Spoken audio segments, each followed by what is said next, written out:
call the meeting of the Marshall City Council to order with the Pledge of Allegiance.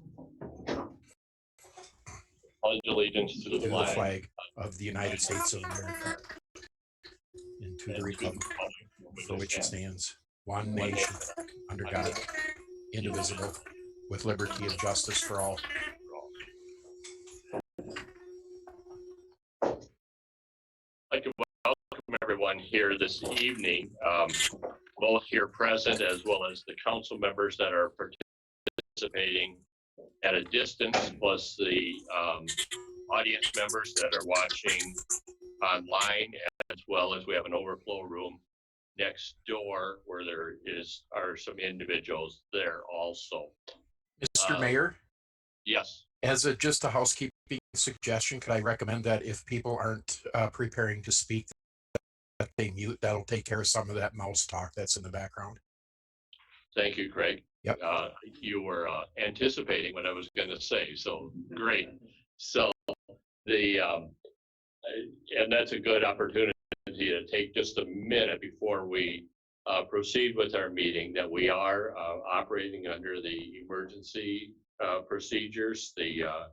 We have fewer than 10 people that are physically present in this room. We will take a roll call of the council members, but in addition, I will indicate who is in the room, because the people in the room have a role on the agenda. Kyle Box, City Clerk; Jim Marshall, our Director of Public Safety and Emergency Manager; Sharon Hansen, City Administrator; Dennis Simpson, the City Attorney; Jason Anderson, our Director of Public Works; City Engineer Sheila Dubs; the City Human Rights or HR Director, and Alex Peterson. I don't think I missed anybody. Alex is our communications person that's also running the technology.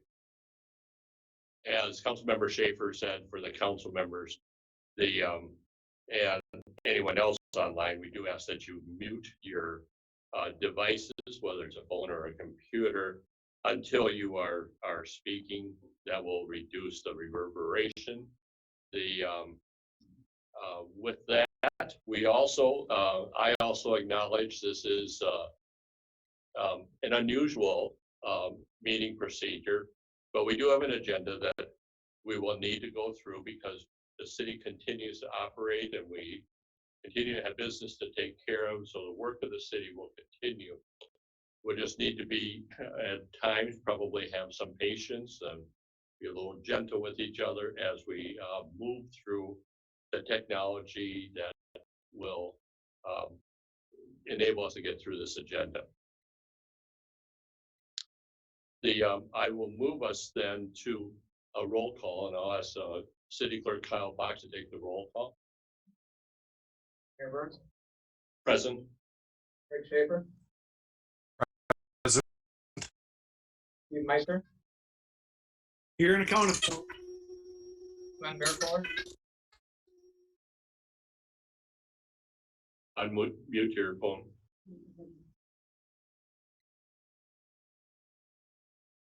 Glenn, we can't hear you, but I know you're present, so.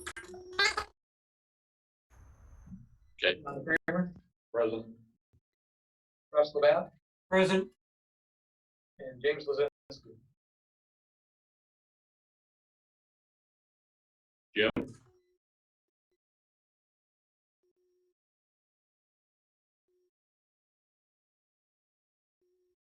Present. So all the city council members are present. The one additional procedural note is that all of our votes will be taken by roll call this evening. So I'll move us then to agenda item number 2, which is to consider the, well, first off, are there any additions or deletions to the agenda that we have this evening? If not, we'll operate under that agenda. Move to agenda item number 2, which is to consider the approval of the minutes of the 2 work sessions that were held, as well as the regular council meeting that was held. All those meetings were held on March 10th, 2020. The council does have the minutes of those meetings. Are there any corrections to note at this time? I move approval. I second. Motion by Craig, seconded by Steve, to approve the minutes of all three meetings as they have been presented. I'll call on city clerk to take the roll call vote. Aaron Burns, Yes. Craig Schaefer, Yes. Stephen Meister, Yes. Glenn Bearcooler. Glenn?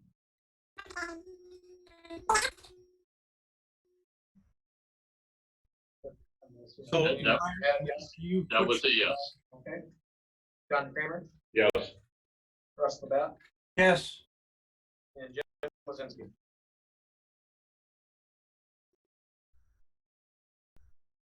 Jim? Yeah. That motion does You guys hear me? pass.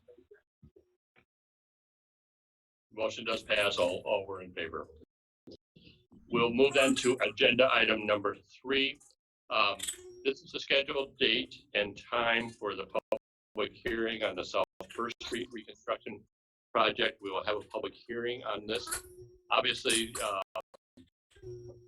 there's probably opportunity that we want to have for property owners to provide that input as part of the public hearing, as well as other members of the council and city to provide input on the moving forward on this project or not. It is the recommendation that we will continue the public hearing if that is the wishes of the council to allow time for that input. I will call on Director of Public Works, City Engineer Jason Anderson, to conduct a public hearing at this time, and I'll ask Jason to give a brief overview of the project, recognizing that there already has been an information meeting that has been held in the neighborhood also. So with that, Jason. Thank you, Mayor. You have to speak up if you can't hear me, and I'll try to move to a different location in the room. But this project is a complete street and utility reconstruction project between Southview Drive and George Street. We're proposing new sanitary sewer, new water main, and new storm sewer catch basins and leads to the main, as well as, of course, street surfaces. At this point in time, we're proposing a project to include a road that is 36 feet wide, measured from back curb to back curb, which is a narrowing of approximately 4 feet from the existing condition. We're also proposing sidewalk on the west side of the street, with that sidewalk to extend beyond George Street, approximately 215 feet to connect to existing sidewalk in that area. So by installing the sidewalk 5 foot wide on the west side of the street, it would make a connection to the north and south in the sidewalk network. We did hold an informational meeting with residents on March 12th. And as the mayor mentioned, with the ongoing COVID-19 pandemic, we sent out notice to residents to provide alternate means of giving us their input. So we did get some written and phone input this afternoon that we'll share with the council. I think the council may have already been sent it as well by email. Right. So, but we also, the council's been provided the input to this point that has been provided. We have the opportunity for additional input, but we will also note that for the record and enter that into the record. Anything else, Jason? No, I don't think. Sure. I know there's one individual in the other room. I'm not clear if he's here for just a general meeting, but you want me to check to see if he is here for South First Street? Or He is here. He is here. Yeah, I'm actually a resident right there on South First Street, right at the corner of George and First Street. And I was just kind of curious, what's the purpose of narrowing the street? I was like, but from what I heard, it was kind of hard to hear you saying that you're going to narrow the street by 4 feet. What's the purpose of narrowing? Good question. Thank you for that. I'll also council ask you to give your name and your address so the city clerk has that information. Yep, Mike Braithwaite, 513 South First Street. Thanks, Mike. Jason? The purpose of narrowing the streets is what we kind of call right sizing the street network. So we take a look at what the use of the street is. And this is primarily a residential neighborhood street, more of a local road system type of street. And it's our belief that a 36-foot wide road is more than adequate to accommodate the needs. Understanding that when cars are parking on both sides of the road, it does get narrow, and we did hear that input at the informational meeting, and we agree with it. And we also agree with the input that was provided that in the wintertime, the road gets narrower yet. And we don't disagree with that. It's just our belief that the road does not accommodate enough traffic to warrant it being wide enough to drive both ways with cars on both sides. And we think that by the neighborhood staggering parking a little bit, that helps a lot. And then also occasionally if somebody has to wait a little bit to get through, that we don't feel that that's that it's maybe a necessary or allowable disturbance on that road with the level of traffic. The purpose is to keep the cost down. It does cost us money to build these roads wider, a lot of money, and the costs go up every year. And then the city takes ownership of that road for the next 50, 60, 70 years. And we're maintaining that and milling and overlaying and chip sealing and snow plowing and putting storm sewer to accommodate the runoff from the road. So it just magnifies the cost of having a wider road. So we're just trying to do what we can to propose a responsible road width. And in our minds, 36 feet is wide enough to accommodate the network in that area. And when we go to do future reconstructions to the north in the coming years, we would do the same. We take the same approach. We'd match that 36-foot width and carry it through. Thank you, Jason. Once again, we have had input and we'll continue to have input. I'd open up for input from the city council, and if it is the city council's desire, I would suggest the continuance of this hearing until the next regular council meeting to provide opportunity for additional input. And Mr. Mayor, and not to cut anybody off on the comments, but I think it would be most appropriate in hopes that we would have that meeting in our normal format. And so I'd like to defer comment until then and have a continuation.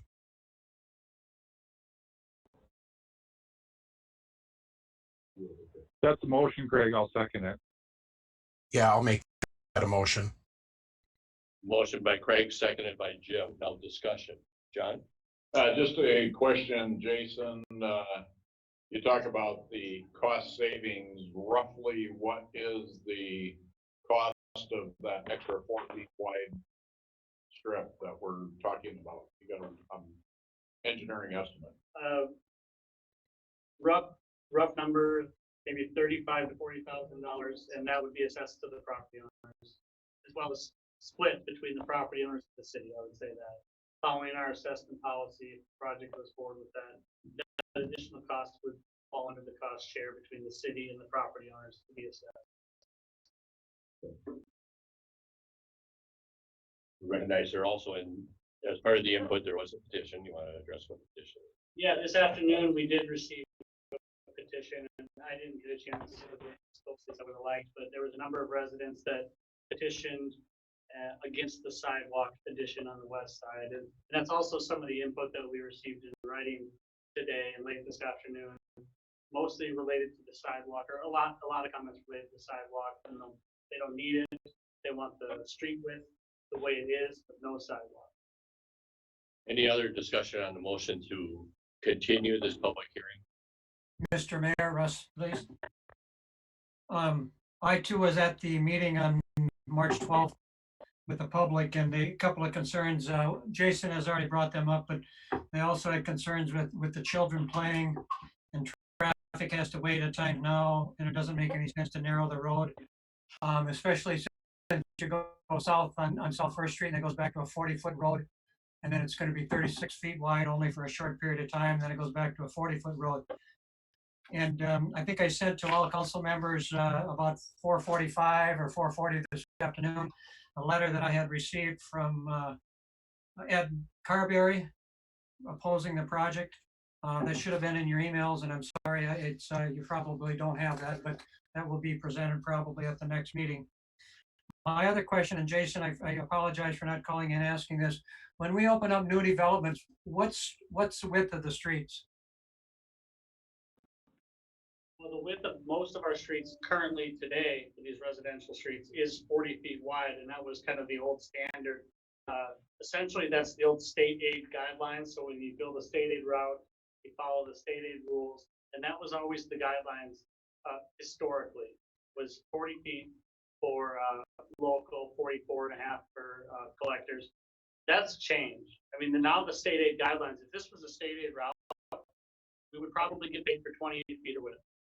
So, Okay, so what I'm, potentially 34, but 28 to 34, somewhere in there. So there's a new look on how you do these things in the civil engineering, municipal engineering world, and it's more of a right size approach. You know, we have limited natural resources, everything costs a lot of money. There's a lot of drawbacks to building bigger than you need. And it's just about taking a look at it and trying to put down what you think is a responsible road. Jason, while I agree with all those things, I think that we also have to take into consideration, you know, there are, I know when my daughters were at home, their cars were parked on the streets. We have a lot of residential streets that even though if they have 2 or 3 car garages, we still have vehicles parked on the street. So making them narrow, in my opinion, does not make any sense. And we continue to look at making streets narrower, but yet we've got new developments like out by US Bank and stuff that we're making 40-foot streets. So I just don't really see, I mean, especially in this project, we're going to save $30,000, and the couple of few residents that I talked to, they're more than willing to pay for that, to keep that street that width and to have the underground, the infrastructure improved. They would just like to make sure that the street stays the same width. And I know we can talk more about that in April. And I just wanted to make sure that my thoughts were made known at this meeting tonight. Thank you. Okay, any other discussion on the motion to continue this hearing? If not, I'll ask Kyle to, city clerk, to take the roll call vote. And before we do that, Glenn, a message to you. Glenn, your audio is not working. So if you, once this vote is over, if you would call Sharon Hansen, she'll help you correct that. Kyle? Mayor Burns, Yes. Craig Schaefer, Yes. Stephen Meister, Yes. Glenn Bearclaw,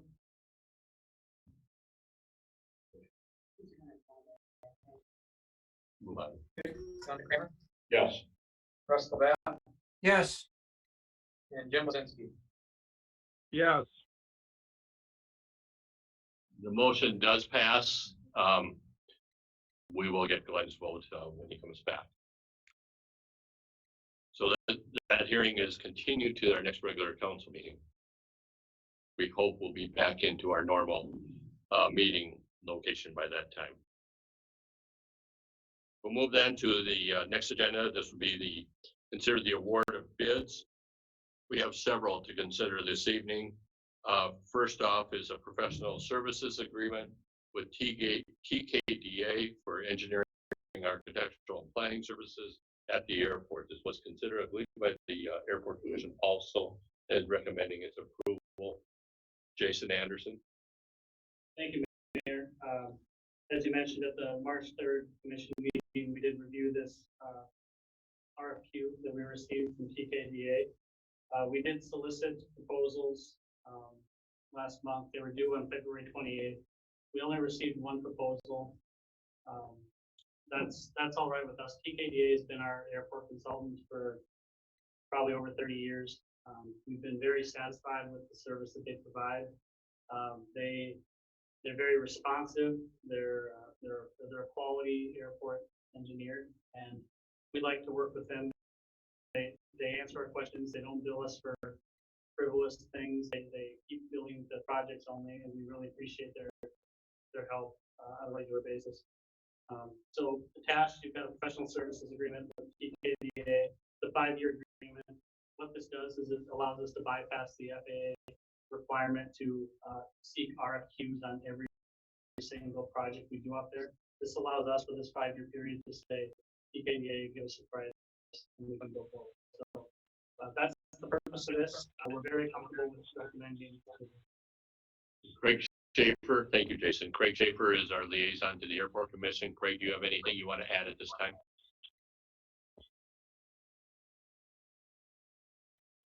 Yeah, just in my short tenure on the Airport Commission, they submitted the new airport plan, and they do absolutely excellent work. Everything that I've seen looking back into the historical on the airport, I think TKDA does a really good job. I'm fully in support of this.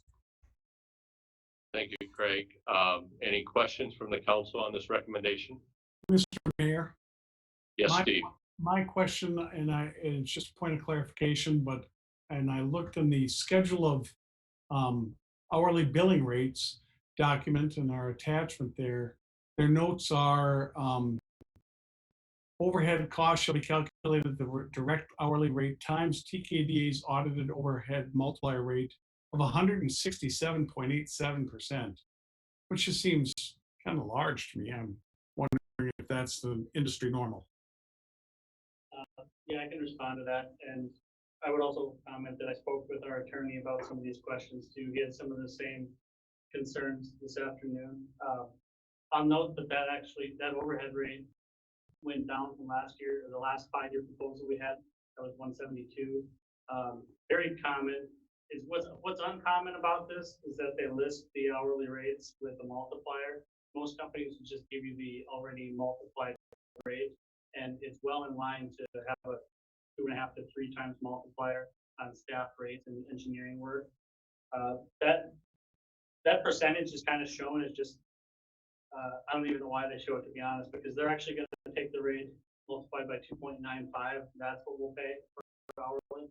And if you back calculate it through their methods, we're actually being charged overhead at 156%. So we have no problems with the billing. It's right in line with industry standard. Thank you, Jason. Good question, Steve. Any other questions on the recommendation? If not, you have the recommendation. I would entertain a motion. I'll make a motion to approve the recommendation. Motion by John. Is there a second to that motion? Second, Seconded by Russ. Discussion on the motion? Can you hear me now? Yes, we can.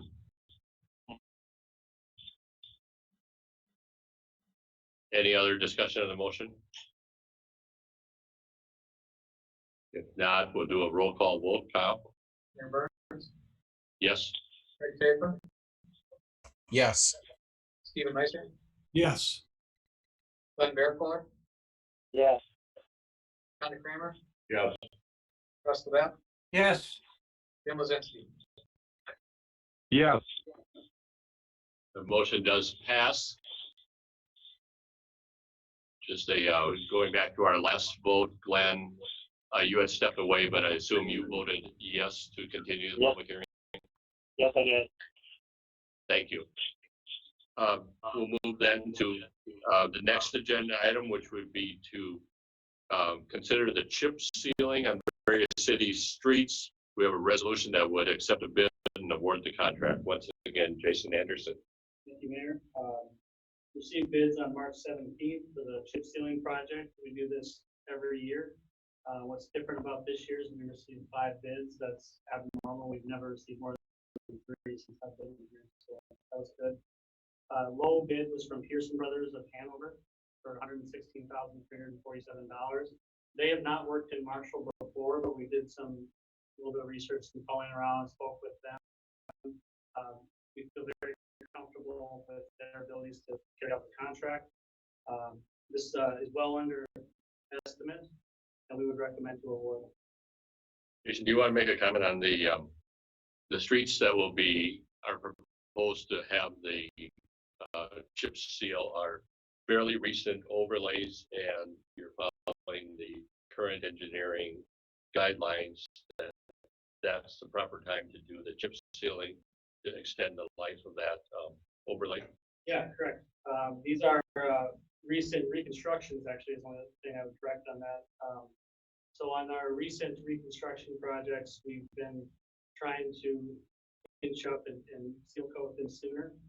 Current guidance that through our partners, the District 8, MnDOT District 8, Lyon County, we're all trying to seal coat new roads, essentially. As soon as you put the pavement down, as soon as you can get back to coat it, they're telling us that's the best that you can do to help protect that surface and make the pavement last longer. So that's what we're going with.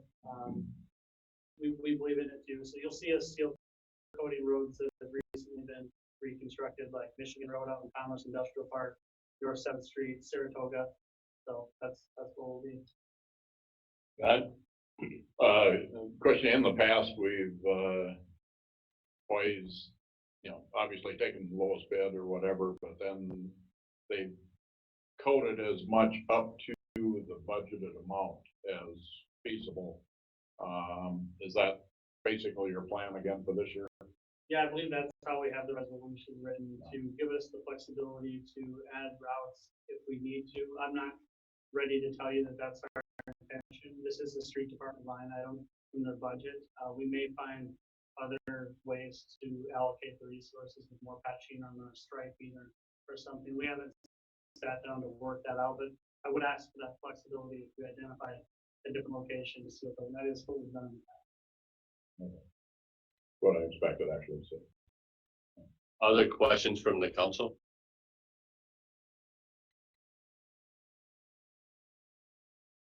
If not, you have the recommendation. Is there a motion on the recommendation? Move to approve. Second. Motion by Steve, seconded by Craig. Discussion? If not, Kyle, take a vote. Mayor Burns, Yes. Craig Schaefer, Yes. Stephen Meister, Yes. Glenn Bearcooler, Yes. Connie Kramer, Yes. Russ Labatt, no, Jim Lozinski.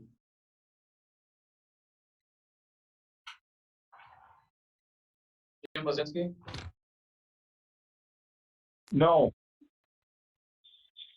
Okay, so roll call vote was 5 in favor, 2 opposed. That motion passes. We'll move that to agenda item number 6, the bituminous resurfacing on various city streets. Yeah, agenda item is the resolution that would accept the bid and award the contract. Jason? Thank you, Mayor. Bids were received on March 19th for the annual mill and overlay projects. 2 bids were received, Dunning, Inc., Princeburg, and we got a local presence as well as the low responsible bidder. Bid amount was $598,912. We have $625,000 in the budget. We would recommend to approve. Thank you, Jason. Once again, we'll open up for questions the council has for Jason. So Jason, or Mr. Mayor, I have a question, Your Honor. Yes, Steve. Regarding these roads. First off, the bids are under what the engineer's estimate was. Is that correct? Yeah, I don't know, did we actually list the engineer's estimate in the memo? Yeah, it looks like it was 624,000 on the estimate. Right. 5.9. Yep. So I appreciate that these bids are lower. However, my concern is twofold. Number one, in your estimation of city staff, are these at an absolute point where they need to be resurfaced? And what's the downside if we don't? And I'll tell you why I'm thinking that. My thinking is with this COVID, and as we get into potential economic difficulty, should we be spending this money now unless we absolutely need to? And I'll mute myself for. Thank you, Steve. Jason, and then I believe Sharon, you want to also weigh in on this? Sure, yeah. It is our estimation that this is important work. We have over 77 miles of streets that are under our jurisdiction and our responsibility to maintain and operate. Typical bituminous street in its first life is maybe a 20-year, 18 to 20 years before it needs mill and overlay. And once you've done that, you're probably down to 12. And once you've done that, you're probably down to 8. So you need to keep up on the maintenance of these streets. Otherwise, they'll look really bad really fast. And some of these do. You know, I challenge you to drive Madrid and tell me that it doesn't need a mill and overlay. We think that the work can go on. We think construction work industry, you know, MnDOT, City Engineers Association of Minnesota, Contractors Association, they're all still saying we should be going forward, and we agree. And we kind of view it as stimulus. It's in the budget. We should keep things going. When you shut down a contractor, that shuts down the supplier, that shuts down the subcontractor, it just shuts down a lot of people. So we think it's a good thing to keep moving forward. This is not an assessed item. Steve, I think your concern is well founded. My concern would be if we delay the maintenance on the overlay, that would potentially, based on the condition of these streets, lead to a more expensive need for reconstruction down the road.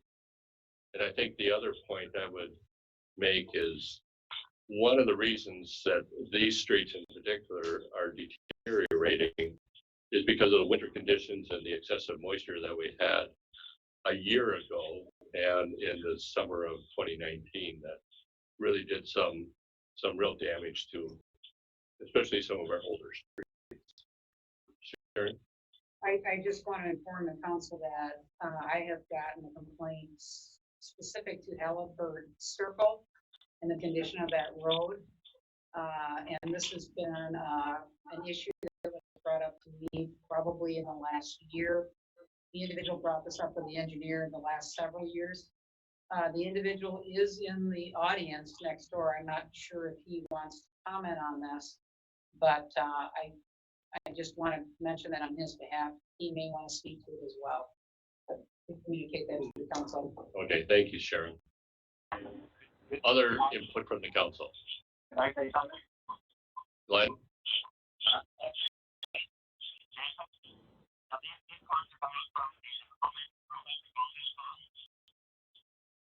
Glenn, we're not hearing your audio. I don't know if it's a volume issue on your end or. Can you hear me now? That is, there you go. Okay. I have a question for Jason. Now, the funds for this are coming from the state improvement revolving fund? No, No, these are local dollars. this would be general fund.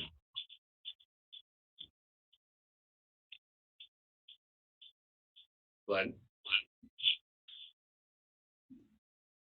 Glenn, did you hear that answer? Yeah, yes, I did. Okay, So which You may be thinking of a later item where we're going to talk about state Oh, aid down okay. First Street. I'm looking at the other one. Yeah, these are local dollars on the mill and overlay project. Okay, I'm thinking of the next one. Okay. Mr. Mayor, yes, Steve. thank you for the discussion. From my point, I appreciate Jason giving me that answer, and I appreciate Administrator Hanson giving me her input as well. That helps me firm up my decision on my vote. Mr. Mayor, I just, again, I probably agreed with Steve's first comments. I'm not sure, we're not sure what's going to happen with this virus, and our merchants in town, we don't know how long they're going to be closed or if they're going to close more. I just don't, and I realize some of these roads are maybe in dire straits, but do we need to spend $600,000? Could we spend $250,000 and get us by and do the roads that need it the most? So I'm not in favor of this, and I'll be voting no because of that. So At this point, we don't have a motion on the floor yet, but the other input Could I from the council. Glenn? Could I ask you a question? I'm looking at the agenda item in front, and it says the 2020 Public Improvement Revolving Fund of $625,000 will be used. I Jason? think I can answer that. That's probably, I don't know if Annette is online and she may want to speak to it, but I think that's a term for, that they're using internally. It's still, it is city funds, it is general fund money, to the best of my knowledge. Okay. Is the individual in the other room that wishes to speak, if they want to speak? Yep. They're unmuted at this point. No, the other room is unmuted. If you wish to speak, if you don't wish to, that's fine too. Yes, I would.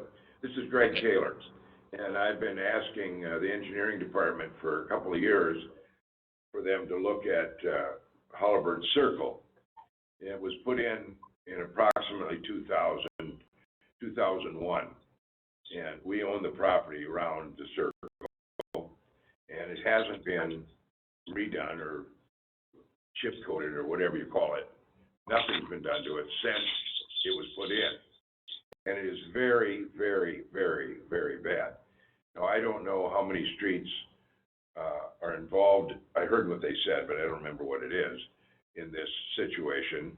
And if you're cutting back on dollars, before you do that, at least on Halliburton Circle, you need to go look at it because it's virtually all potholes.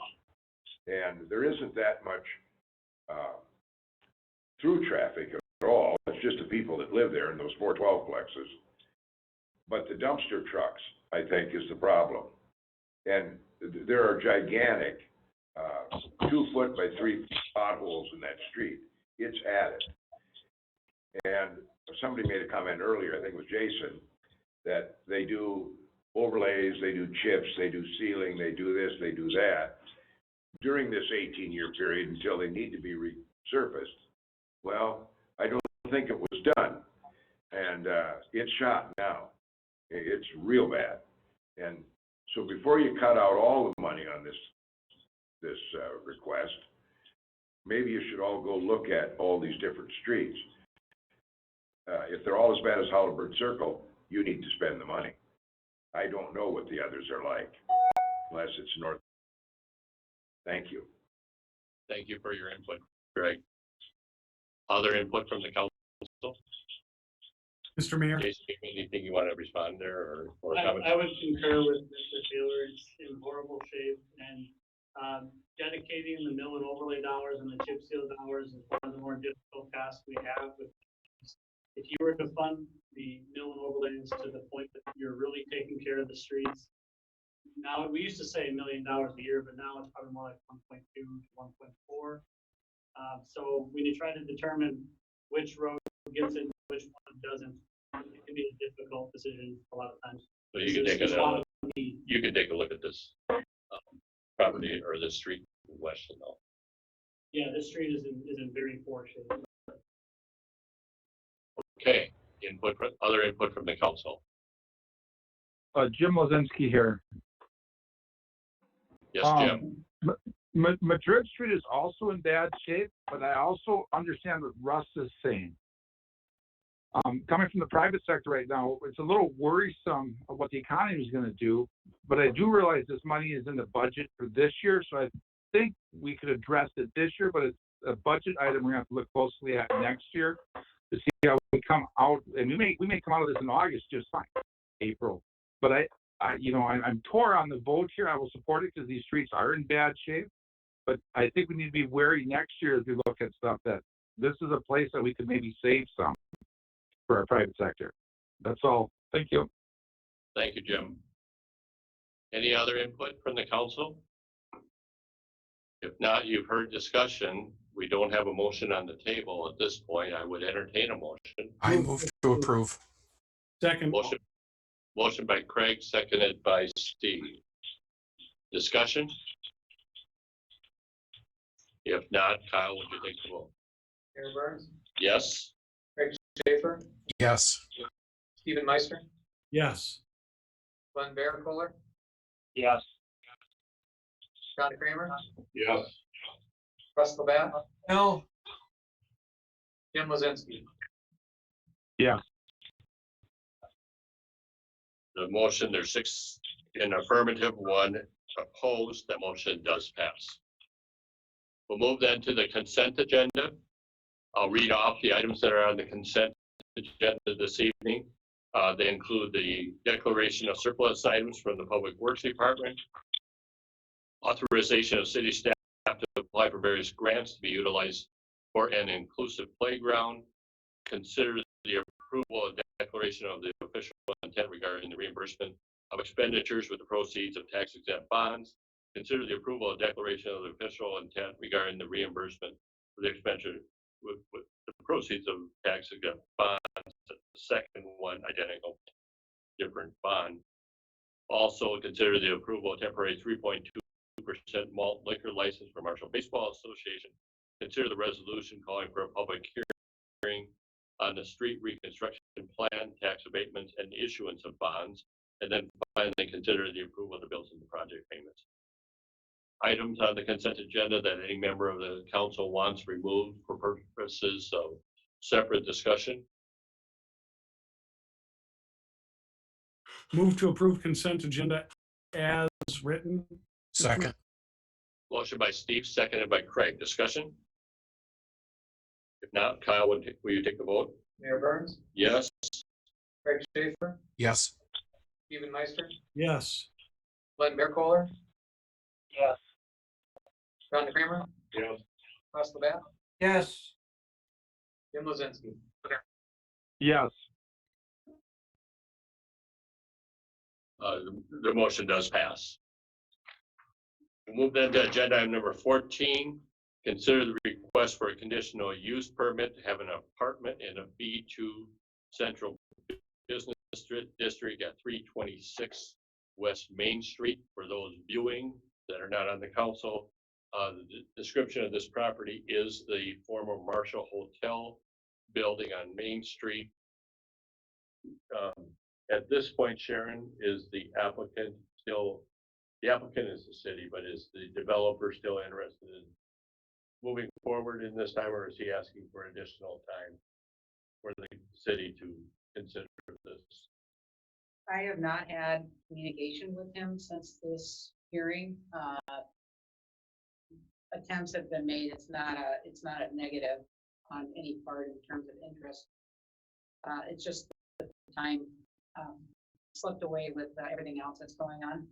So my answer to that would be yes, based on the last conversation I had with him. And I could go into further explanation on the CUP and what staff is currently recommending that wasn't in your packet, which is a tabling of this item.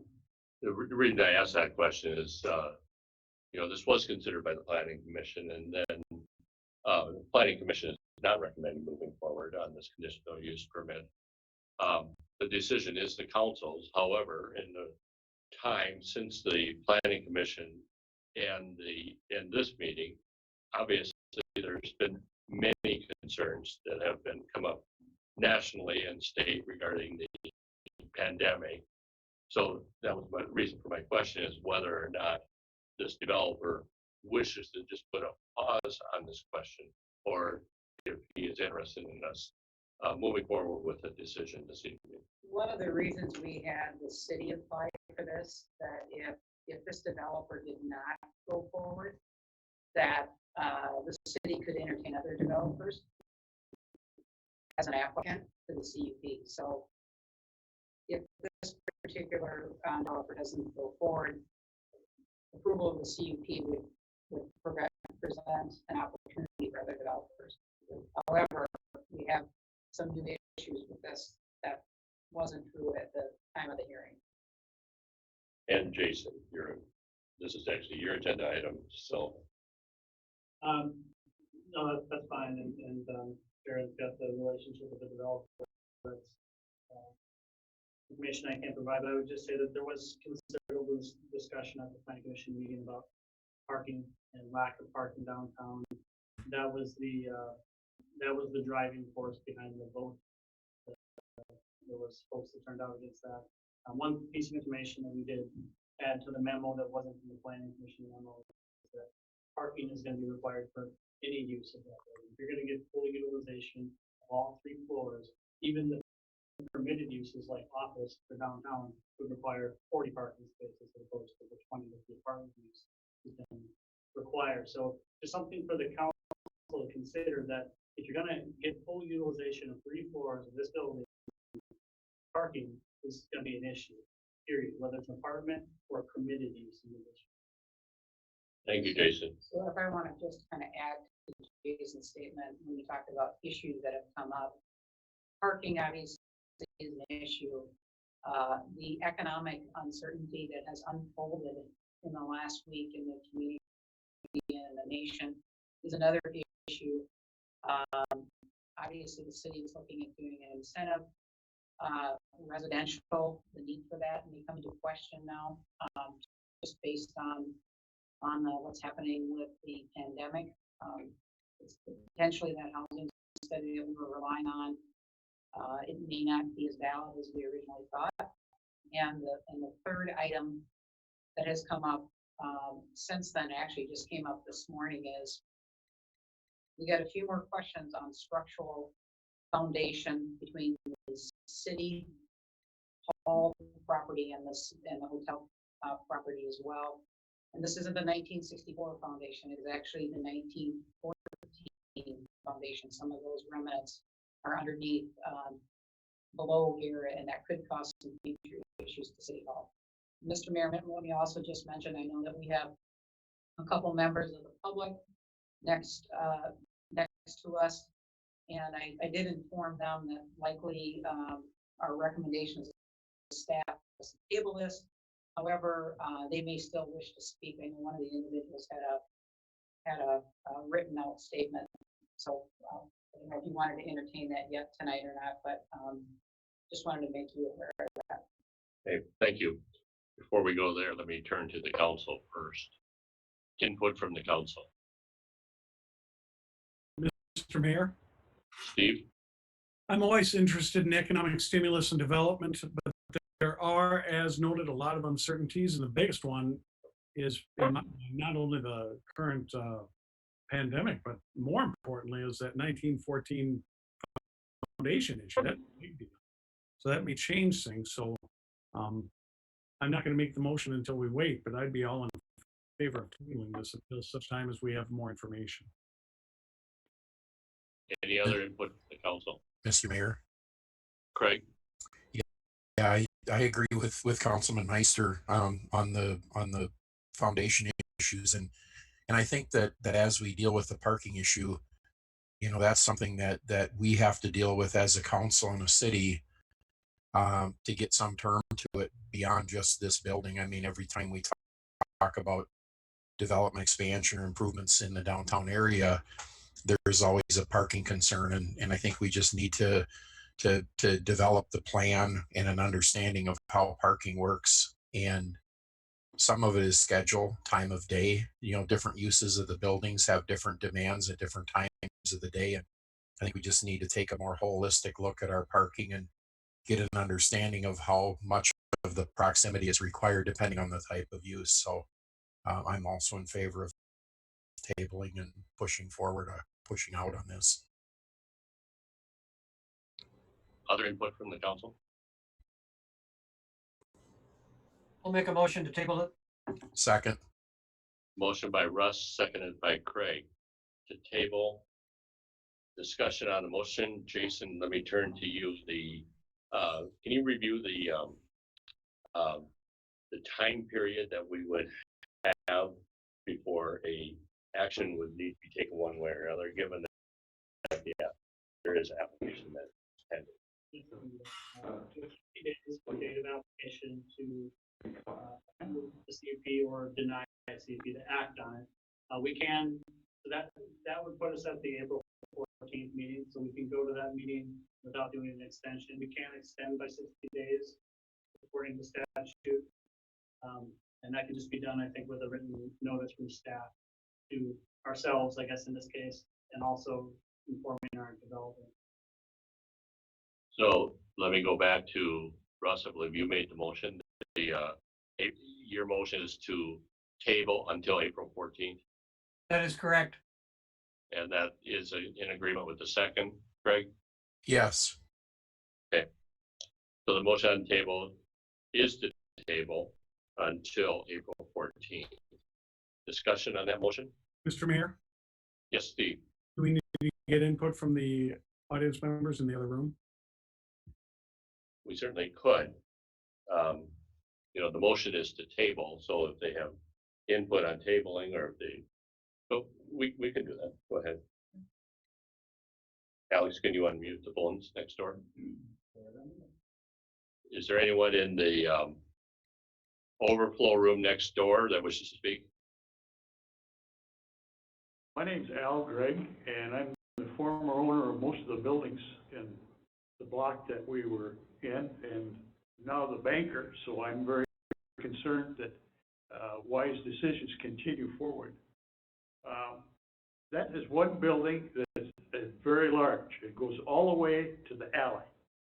And even for commercial usage on the main floor, it doesn't lay out well. Today, most things are sent by freight with larger trucks, put it that way. And that all the freight that'll be dropped off for that building, you really can't, it takes 2 stalls. There's parking on Main Street, there's a coffee shop there, and during the day, that isn't available. So that means it's kind of comes through the back, and they don't have any room. The building goes right up to the alley. So for all the commercial goods that are going to be need to be sold in that building, could be 3 or 4 shops, all has to come through the back, which means that that's blocking for fire departments. You aren't going to be able to get there's no way to get around those trucks for that period of time. So for the next how many years, that's a real hazard with many of the departments and other buildings not being able to utilize effectively our fire protection. And as far as the apartment situation is, wherever you're having them park, human nature is, when you go to Hy-Vee, you've got a good sized basket of goods. You got toilet paper, you got the towels, you got whatever. Any event, wherever you're having them park, they're going to have to make several trips to get the stuff to their apartment. So what is really going to happen? They're going to double park in the back until they are able to once again move stuff up to their apartment. And so there it clogs it again, and for fire protection. And I think we owe it to the citizens to be conscious of how we handle fire protection. Thank you. Thank you for your input, Al. There's one more person here. Yes, Greg. Greg Taylor. I'm all for downtown apartments. I tried to promote it as long ago as '95, and finally it's come to fruition. But I agree with Alan on this particular location about unloading personal goods for the apartments, and I'm a little concerned about what we do about storefronts. The third point I want to make is, this sticks in my craw a little bit. Joe Bott tried to get apartments in there for 20 years ago, and this same group, not the same members, wouldn't allow it. So unless you've got a release from him when you bought that building, I would think he'd have a whale of a claim if you allow apartments in there. And the other part that bothers me, I didn't know it until I sat here today. You ask the people of the city to spend $6 million for a new city hall, and now today we're finding out the foundation isn't maybe up to snuff. I mean, I almost passed out when I heard that. I just can't believe it. That's all I've got to say. Jason? I can respond with just a comment on Mr. Bott's statement. You're absolutely right. He reached out, I actually spoke with him a few weeks ago. the ordinance was different at that time. And it was different in that residential uses in the downtown district were not exempt from the parking requirements. In 2014, when we did an ordinance revision, all uses became exempt from the parking requirement, including residential uses. So that's the reason for the difference. He was granted a conditional use permit mid-2000s, something like that, with a requirement to have 32 parking stalls to meet the parking requirement. Now that's been eliminated in 2014. That's the reason for the recommendation this time. Thank you, Jason. And Sharon. Just to clarify on the $6 million City Hall project, the foundation was not uncovered until the basement floor was dug out and the 1964 building materials to uncover the 1914. So it's really related to the hotel, not that the City Hall building itself is going to have foundation issues. It's related to the hotel. And I'm sure it's part of what Mr. Taylor means. And if I can certainly call Mr. Taylor and have a discussion just about that a little bit further to gather information and share information. Thank you, Sharon. Other input from the council?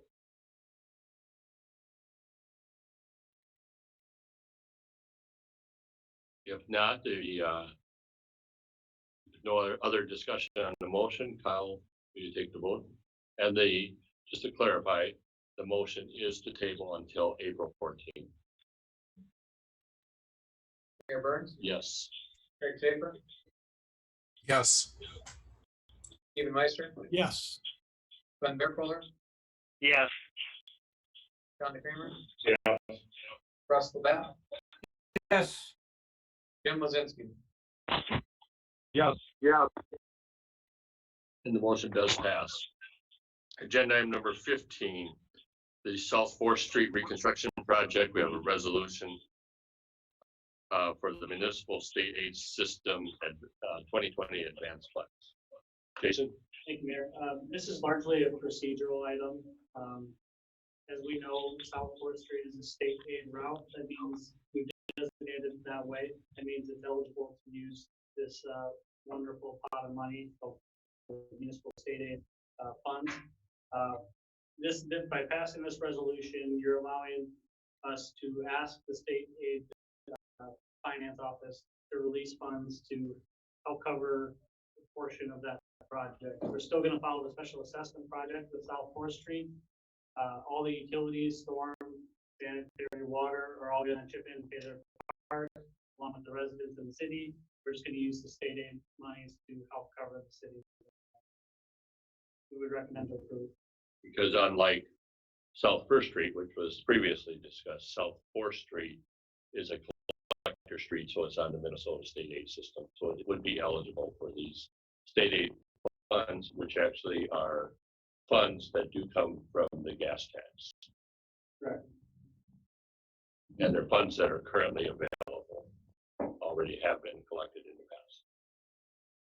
Okay, questions for Jason? Can you hear me? We can. Glad. I want to apologize. I knew in the agenda there was a state aid funding, and I somehow got the two mixed up. And so this is the one I was talking about. And usually we have the whole packet in front of us, the information, and here we have one page at a time. So anyway, I'm sorry to be confused. Other input from the city council?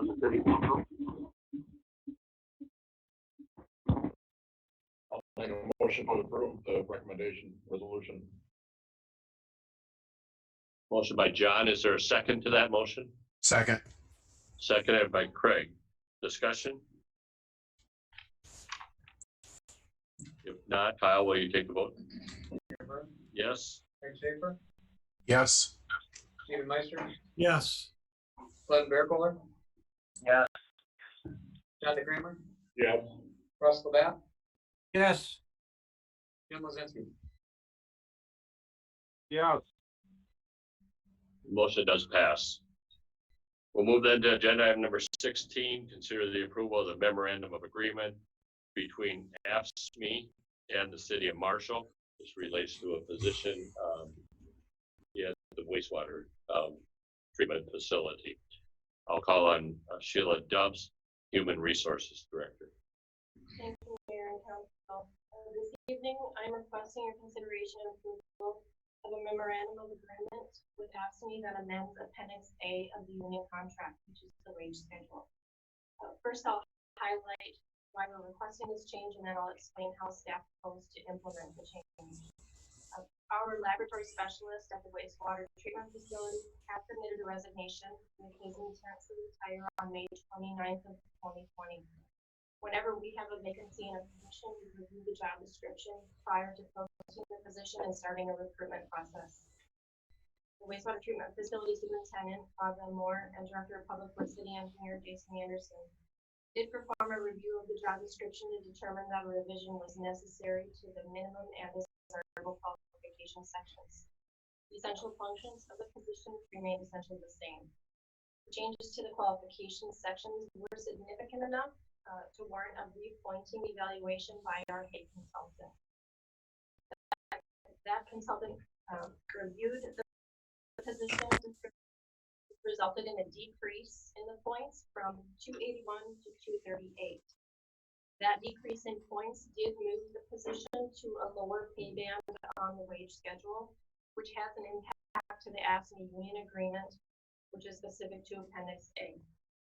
I did list the reduction in pay information in your background memo, and I included the change proposed in the memorandum of agreement.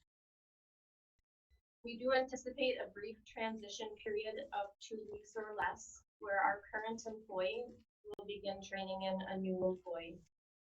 Due to this potential overlap, we are proposing an implementation plan that adjusts the 2020 and 21 wage schedules of Appendix A to reflect the revised pay band for the position effective immediately. We would also post the position tomorrow and then hire into the position under the revised wage rates. So we do not propose to adjust the current employee's wage rate. He has approximately 2 months of work remaining before he retires. Therefore, we propose a memorandum of agreement reflecting a wage freeze for that employee. We have met with the union. They have tentatively agreed to the language in the memorandum of understanding and have signed the agreement that has been provided in your background materials. If this is approved by the council, I would proceed with posting the position. Thank you, Sheila. Questions for Sheila? Sheila, I just have one quick question. Really on the job description, the duties and responsibilities did not change at all. Is that correct? Correct. Okay, and just the qualifications and has changed a little bit more. All right, thank you. Any other questions from the council? Move approval. Motion by Craig, seconded by John. Discussion? If not, Kyle, would you take the vote? Ann Burns, Yes? Craig Schaefer, Yes. Stephen Meister, Yes. Glenn Bearcooler, Yes. John DeCramer, Yes. Russ LaBatt, Yes. Jim Lozinski. Yes. And the motion does pass. We'll move then to agenda item number 17, the continuity of operations plan addressing pandemics. Addressing this will be Director of Public Safety, Police Chief, and Emergency Management Director, Jim Marshall. I would just make a comment that this was under discussion well before the current pandemic emergency. Coincidental that it is being taken up this evening. As a city, we have been following the outline of this proposal for the past 2 weeks. With that, Jim? Thank you, Mayor and Council, for your time. The continuity of operations plan related to the pandemic was worked on by the city leadership this past week. The purpose of the plan before you is to give guidance and direction to staff as we work through the logistics of ensuring that identified critical functions within the city can continue. Essentially, this is a game plan. It's a game plan that allows for some flexibility in terms of managing employees and highlights expectations for both management and staff during the emergency of this magnitude that we're facing. As you can read, this plan deals predominantly with management of personnel, with job assignments, and ability to staff needed positions. It gives clarification to our employees and it provides for a consistent message in terms of accountability and expectations in each department.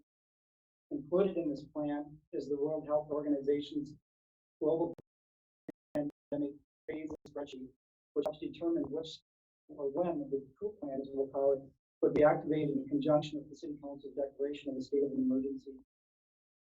As you know, carrying out our city government's responsibility to the citizens of Marshall during this pandemic disease outbreak is critical, not optional. It's critical. The plan gives management a foundation to work off it. It will allow us to make needed decisions, at times quick decisions that are in the best interest of the city of Marshall. Both Sharon and Sheila have had a chance to review this and have contributed greatly to the plan, as well as all the other department leaders have had the ability to give input to this. I know since this plan was put into your council packet, there's been a couple of suggestions that are made and specifically by Councilman Baracola, and I think those suggestions really strengthen the plan, and I'll try to highlight those, Councilman Baracola, and if I'm inaccurate in what I'm saying, that you can correct me, but three things. Number one is the recommendation that we put numbers at the bottom of the pages. The second one is on the second to the last page of the document, and I don't know, I think it would be, if you read this right, page 257 of the council packet. There's the last paragraph talks about closing of the city. And Councilman Berkholder's suggestion is that that should also be like a slash succession plan for the city as well. And the very last paragraph talks about the administrative and division directors, and it currently reads, in order to ensure leadership continuity, all division directors will identify individuals. He suggests, and it makes sense that it says, in order to ensure leadership continuity, the city administrator and all division directors will identify an individual to replace them in their capacity. And I think that Mr. Baracola's other suggestion was that this document should stand alone on itself, not be included on the emergency operations plan, but its own document. And I'll maybe stop there and try to answer any questions that you might have, and Sharon and Sheila are in the room as well. I'll answer questions. Do you have anything to add? Sheila, do you have anything to add at this time? We'll open up for questions, input from the council. Mr. Mayor? Yes, Craig. Yeah, and I think that Councilman Baracoler's comment about having this plan stand alone, I think is a good one. I think that the emergency operations plan and the COOP are equally important, but are actually separate documents. So that's a very good recommendation. John? One thing that I didn't see in the plan, and maybe it's addressed partly as, sick leave or whatever, but, obviously lately there's a lot of talk about quarantine and, whether it's self-quarantine or designated, is there a need to incorporate that into the plan? Sure. We've been issuing ongoing communication with employees regarding specific measures to incorporate, in particular with self-quarantine. We'd like this particular plan to really be able to meet any particular pathogen that may come about. So for this particular virus, under certain circumstances, they're recommending a quarantine. We may have another outbreak that is totally different and wouldn't recommend something like that. So we didn't want to get ultra specific in this particular plan, really due to that. But we've had, I think, pretty good ongoing communication and guidance in terms of what we're doing. If there's an assessment of risk that we need to take further action. Okay. Other input from the council? Mr. Mayor? Yes, Steve. So, I'm completely in agreement with this action. Um, Again, it's kind of my field, but one of the things that we need to think about, what uh, Administrator Hansen said, is that regarding another pandemic from a different etiology or a different virus or bacteria, yeah, there's no question. It's not a matter of if, it's a matter of when. And, like I previously stated, we have these pandemics every multiple years, and we were actually overdue for one, unfortunately, statistically speaking. So I think it's a really good idea, as Councilman Schaefer and Councilman Bearcoller say, to have this document stand on its own. Michael Levitt, who was Health and Human Services Director from 2005 to 2009, former governor of Utah, says that everything we do before a pandemic will seem alarmist. Everything we do after a pandemic will seem inadequate. So I think that we really need to prepare correctly, and this document helps us do that. Thank you, Steve. Other input?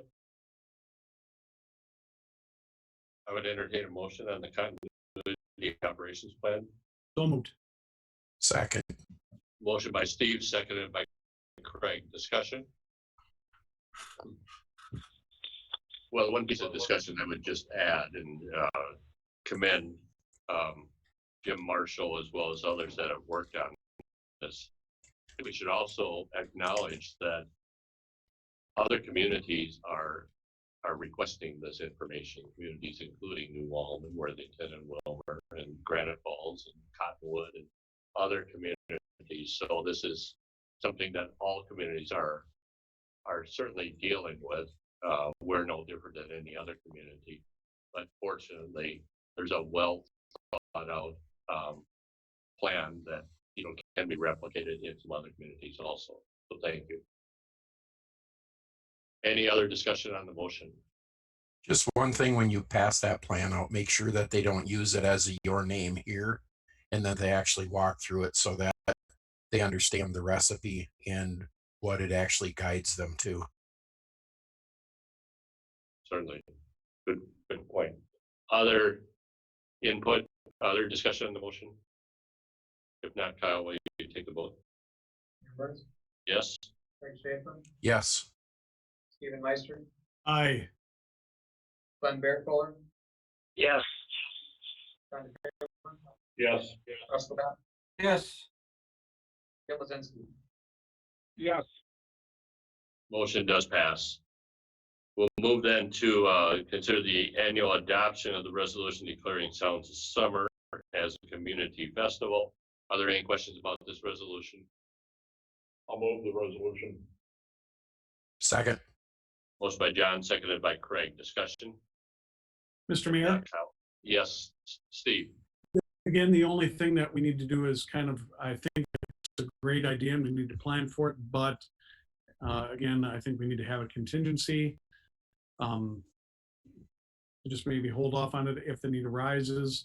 The Olympics are already being pushed off potentially until 2021, so I think that we need to give ourselves the leeway of following what the recommendations are from Centers for Disease Control and the governor's wishes as this pandemic plays out. Hopefully, God willing, it'll be done by that time and we can enjoy Sounds of Summer as a true community event and a festival where we party like crazy and get back together and say this is enough social distancing and have fun and celebrate our community, as Marshall really is a great community.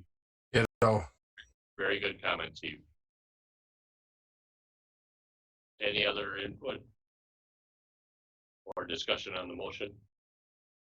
Not, once again, we'll call for a vote. Burns, Yes. Craig Schaefer, Yes. Stephen Meister, Yes. Glenn Bearcoller, Yes. John DeCree, I'm gonna be very optimistic and say yes.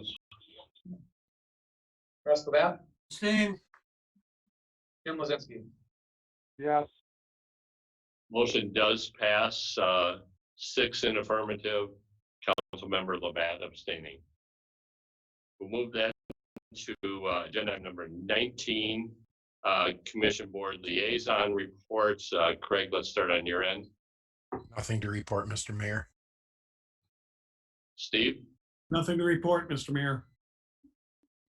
Glenn?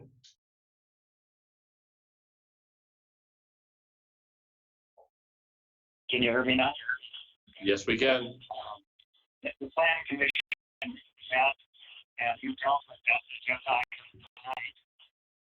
The housing commission has not met. Thank you, Glenn. For my part, the Southwest Regional Development Commission did have their monthly meeting. It was held on the 12th of March, so that was when meetings could still be held, and a regular monthly meeting at that point. John?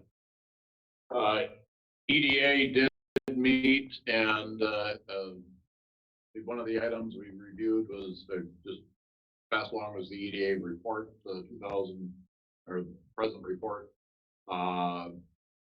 Basically more just general discussion and updates on what's going on, to recall. MMU also met.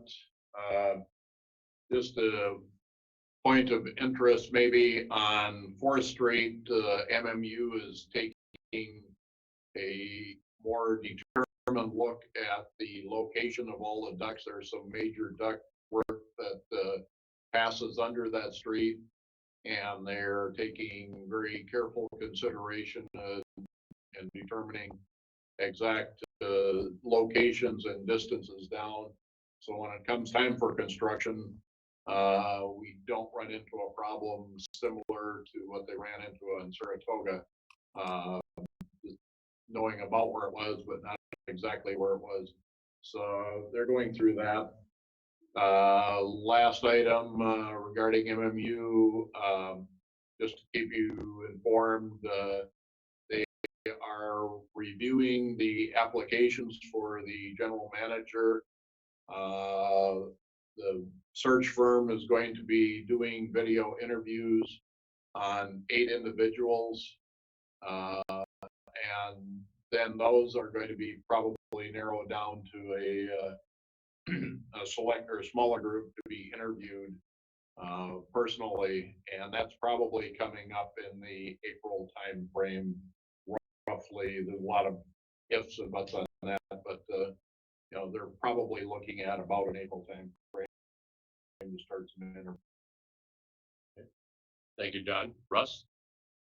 Police advisory have not met, even though the library board in its entirety hasn't met. Michelle has called us in a couple of times with the county representative, myself, and the chair, and Luann Anderson, just to keep us abreast of what's happening at the library due to the pandemic that's going around, and the things that they're changing almost on a daily basis, and trying to keep everybody safe. So they're just trying to do a good job and keep the library open as long as possible. CVB will meet tomorrow, but probably you're all well aware, Cassie Weiss will be the new director of the Marshall CVB, and we will have our first meeting remotely again tomorrow. That's all I have. Okay, thank you, Russ. And Jim? Mine have not. Okay. So Jim, you can keep your mic open. We will move then to council member individual items, and Jim will start on your end. And before you start, I know probably every one of us will have an individual item that we want to discuss related to our pandemic emergency, related to the economic emergency. And, you know, we can all have that discussion, but know that I've also asked Sharon in staff reports as well, Jim, to, you know, provide some updates as far as communication with not only locally, but also with our state legislators, as far as some issues that our businesses are being dealt with that have in Marshall that are really out of our control, but are in the state control. So with that, Jim? I did have comments on that, and the comments I would have is, coming from the private sector, let's remember to be patient with these business owners and all business owners. I'll use an example of myself. You know, they talk about this SBA loan, disaster loan. I had to get up at 3 in the morning to actually get the website to work to apply for one of those disaster loans for one of the businesses that I own. So it's very, very stressful on our small business owners right now, especially our hospitality and our restaurants. So if you see them out in public or you see them around, just smile at them, because as a private business owner right now, we are under a lot of stress, as not to sound the alarm, but as we watch our businesses dwindle away. So I just be kind to everybody at this time, and that's all I have. Okay, well said, Jim, thank you. Russ? I think I just want to echo what Councilman Schaefer said earlier, probably prior to the meeting. I want to thank you, Mr. Mayor, and Councilman Meister and Scott Munson for doing the Facebook things and trying to keep the community abreast of what's happening around. And I think sometimes that's the only way, you know, we have rumors go around faster than anything else, but it's good to hear the actual truth coming out. And I want to thank you for all for that. The other thing I'd like to say is just address the city attorney when it gets to be his presentation, just to bring the council up to speed on the, I guess, the final correspondence we received regarding the Merit Center Course Phase 2 project from engineer. So that's all I have. Okay. John? About the only comment I'd say is appreciate the updates that the mayor, Steve Meister and Jim Marshall did this afternoon.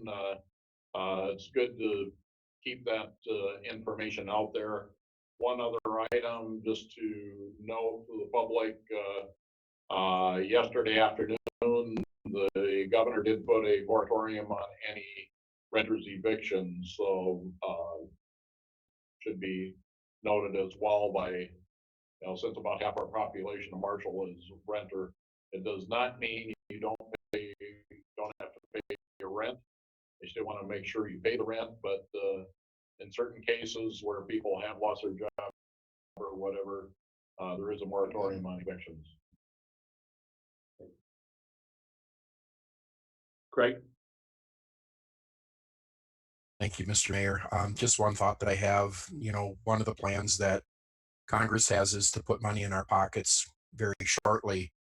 And I know that as individual families, we're all in different situations, but I'm sure that there are others like myself that are fortunate enough, even though my workplace has changed and I'm now working from home and will be for the foreseeable future, and probably the same for my wife. We don't have a specific need for that money, at least not right now. And my thought is that as we look at our local businesses and the hospitality ones, especially that are easy to access, but others that will be suffering on this, one of our intentions is to take at least part of that, if not all of that payment, and buy gift cards and give them that influx of cash. Then we can decide down the road if and how we use them. So I just want to put that out there to the public to be considerate and think about where we're at. And when we're in needs as private, our business people support us. So now we need to support them. So everybody keep positive. Thank you, Craig. Steve? Thank you, Mr. Mayor. My statements, I too have concerns about this pandemic. The first thing that I would like to state is the pride I have in being able to represent our city. The collaboration between the healthcare industry, specifically Avera, and the city is a true leader, I think, amongst the state, maybe even the nation. We're working really good, and by Mr. Mayor being able to come and talk with me and the school district, the safety department with Officer Marshall, Chief Marshall today, that just shows excellent collaboration and coordination in the face of extreme, unusual, scary times. And I think that we are a better prepared city for that. And that's in great deal to the collaboration between us as a city, me and the company I work for, Avera, as a healthcare industry, and the school district as a whole. And we truly are leaders in the region, and I believe leaders in the state. So I thank you for that. For people watching, my comments remain the same. I'm looking at my right now. We are close. We've got cases in Lackaparra, Big Stone, Martin, Jackson, and Renville counties. So we're getting surrounded. But as of today, as of 6:55 p.m., 3/24/2020, there are no confirmed cases in Lyon County. That still maintain social distancing, take care of each other, be kind to each other. And, today is Takeout Tuesday. So in the event or that we're all eating, I hope you went out to your local restaurant and took it out, because they need our help. And shop local, talk to the businesses. A lot of businesses, most of our businesses online have or are online and have an online presence. And I would encourage you to do your buying and keep doing it local, because small businesses are small and they always work on a very thin margin. It's getting real thin real quick. So let's continue to help our businessmen and women locally out. Thank you, Mr. Mayor. Thank you, Steve. And Glenn. I appreciate all the comments that you made tonight. I really got nothing to add. Thank you. Okay. From my part, yes, we have done a number of updates, and thank you, Steve, for your participation in that, as well as thank you, Jim Marshall, for participating this afternoon. The whole purpose of that is really to keep our public informed. As we all know, there's no age of misinformation that could be found. And as I think, Steve, you have repeated over and over, if you, for the accurate medical information, get it from Avera locally, get it from the Minnesota Department of Health, or get it from the CDC. Random posts on the internet probably aren't helpful, or may not be accurate or appropriate for our state or our community. So that has been the purpose of our information. The earlier this week, yesterday actually, Sharon and I hosted a conference discussion with Senator Dames, Representative Szynski, Representative Paul Torgelson, on issues, and not only were we involved, but then also, Jim, you were involved in that discussion, along with representatives of the school and the county, as well as Avera, to not only provide them an update, but also share with them some of the input we've been hearing, some of the challenges that we've been hearing, and some of the things that quite honestly are well beyond our control, but could be addressed by state, and recognizing that the legislature is considering a vast number of things as we speak now, and likely will be addressing many of these things. Share in detail, but one of those is property tax relief. As we know, property tax statements will be going out, I believe, this week. At this point, there's nothing they are issued by the county. There's nothing the county or the city or the school district can do to stop those from going out or change the amount. But what perhaps could be done at the legislative level is to provide some form of property tax relief to the property taxpayer. And I know Senator Dames specifically had ideas about how that could be done. There's some other issues, such as licensing issues with beverages that are controlled by state licensing, that perhaps we'll need to have some relief or address, and the senator is well aware of that, as well as in his role as the Commerce Committee chair, even issues of licensing of insurance agents and some of the ongoing things. So there's a lot of things that need to be addressed at this point. And so that's the input that we've had with our legislators, who are working hard, and this is their focus, of course, as it is ours.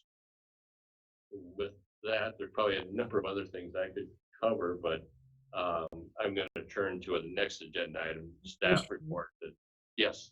The one thing that I wanted to also, and I apologize as I bring it up, but I thought about it. One thing that I think we need to really emphasize that we've done another good job on was yesterday, your and my discussion with the Somali community. You know, they're kind of an underrepresented uh, subculture or culture in our community, and they actually approached Avera to get some information. And Mr. Mayor was brought up kind of last minute. I asked if they would like him there, and he graciously came on almost a last minute notice, and we had a 2-hour discussion with the Somali community on the COVID-19, and they had a great a legion of excellent questions that were really based on fact and knowledgeable. And I would argue that they are now one of the most educated groups in our community on this pandemic. And it was really refreshing to see the interaction that they had with us as city members and as the hospital representation. So thank you to them. Thanks, Steve, for bringing that up. I actually didn't forget about that, but I forgot to bring that up. So thank you for bringing that up. And I would echo that was organized by that community. It was very well organized. They were, it was on a conference call. They were all practicing their own social distancing. They were muting their phones, asking their questions one at a time. Through an interpreter was being utilized, and truly had some really, really very, very good questions. And they had even some of the questions that you know, we have commonly about, well, I heard this, is this true? It was really good to clarify. So great to have you on that call to provide some of the expert answers to some of those questions, including some questions about potential vaccines and research studies that are being publicized. So thank you. With that, any other input before we move to staff reports? Mr. Mayor, I forgot, I would just like to thank city staff and especially Kyle Box for working with all of us that are all technically challenged, making sure that we're having this meeting so our public can see it. So thanks to Kyle and whoever else, Alex and whoever else as well. Thank you, Russ. I would also say thank you to the council for your patience and your diligence in having this meeting in this form. It actually worked well. Now we'll move to staff reports. Sharon? Mr. Mayor, I do have to say that the coffee was really good at this meeting too. Right. Mr. Mayor and Council, obviously, you are well aware that this is what staff have been working on. At the same time, we do need to continue to do our regular job, so we're keeping city operations going. But definitely a time-consuming thing for human resources, Jim Marshall, and myself, along with the mayor. Lots of conversations. And it does not stop, whether it be evenings or weekends. And I know some of the council members have had conversations with you over the weekend. Most importantly, I think, and you know this as I've been sharing information with you, we've had a focus in the last week or so on our businesses. And I've had a lot of one-on-one conversations, and the economic potential for collapse is very real, and it obviously is not just a local issue. All bars and restaurants across the nation are feeling pain, and even with the metaphor or the goal of shopping local, another week or two we will see closures that may not reopen. This has been obviously communicated, as the mayor indicated, with our legislators who share that with the governor. This is not meant to be antagonistic in any way to public health goals, nor to Avera's extreme important mission to protect healthcare This is more about awareness of the full picture of this particular issue. Each community is unique. When you look at CDC guidelines, we talk about you need to look at the size of the community, you need to look at the population, and I think in particular for the governor to keep in mind is that this is not a one-size-fits-all approach here. The one Minnesota is not going to work for this particular virus. It's really detrimental. Yes, we have some cases surrounding us. We are not Hennepin County. We are certainly not New York City, Washington, or California. We don't want to be that way, but it's really important to get some feedbacks. I appreciate Councilmember Luzinski talking about the small business loan application. We have a direct contact with the Small Business Administration, not the local one, but actually at the federal level. We will communicate that to them. And also just, again, talking to businesses, it really does kind of help to hear the individual needs. Some of it is a state remedy, potentially. Some of it, again, may be larger.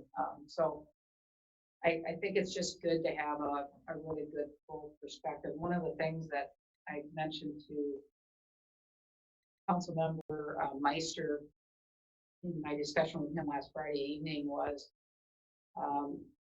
we obviously want to contain and protect public health in the long view and protect our healthcare system in the long view. I'm worried economically about the health of our healthcare systems after we're done with this. So immediately, yes, we need to protect healthcare systems, but in the long run, are we causing some damage as well? That's some concern. So we'll keep communicating with business. I know you guys are as well. It's really helpful for us. Senator Gaines is listening. He's got some influence. He's the chair of the Commerce Committee, and he's a ranking member in the Republican Party, and I know that he's engaged with the governor. So that's all I have, Mr. Mayor. Great, thank you, Sharon. Questions for Sharon? Jason? I don't think I have anything to do. Dennis? But at the request of Councilmember Labatt, give a brief update. You'll recall on the Merit Phase 2 project, near the end of the project, there were change orders dealing with quantity. Well, there were shortfalls in the quantities as bid. We needed more quantities of product out there, required a change order. Also request the engineering department and legal to discuss this issue as to what caused the shortfall and was there responsibility by the engineering firm that initially put together the quantity list. And there is a denial of any responsibility by the engineering firm, and I don't believe the city would be successful in pursuing any litigation. This is still under budget. It's funded by grant. The city has the obligation under the grant to make sure that the project is completed as designed. We needed those quantities to complete the design, and therefore that there really is no financial loss resulting to the city because we needed to get those quantities to complete the project as designed. So I'm not recommending any further action, and that was the summary of the memo I believe that Councilmember Labatt was referencing. That's all. Jim, do you have anything to add? Okay. With that, then we'll move then to the remaining items, which include our information items, listing of upcoming meetings at this time. As the council, if there's any other items to come forward this evening. Mr. Mayor, with deep gratitude for everybody's efforts and with how flawlessly this meeting went, I would move we adjourn. Second. Motion by Craig, seconded by Steve. Discussion? If not, I'll take roll call vote. Mayor Burns, Yes. Rick Schaefer, Yes. Stephen Meister, Aye. Glenn Bearcooler, Yes. Donna Kramer, Yes. Russ Labatt, Yes. Jim Lozinski. Yes, and everybody keep their spirits up. Motion passes unanimously. We are adjourned.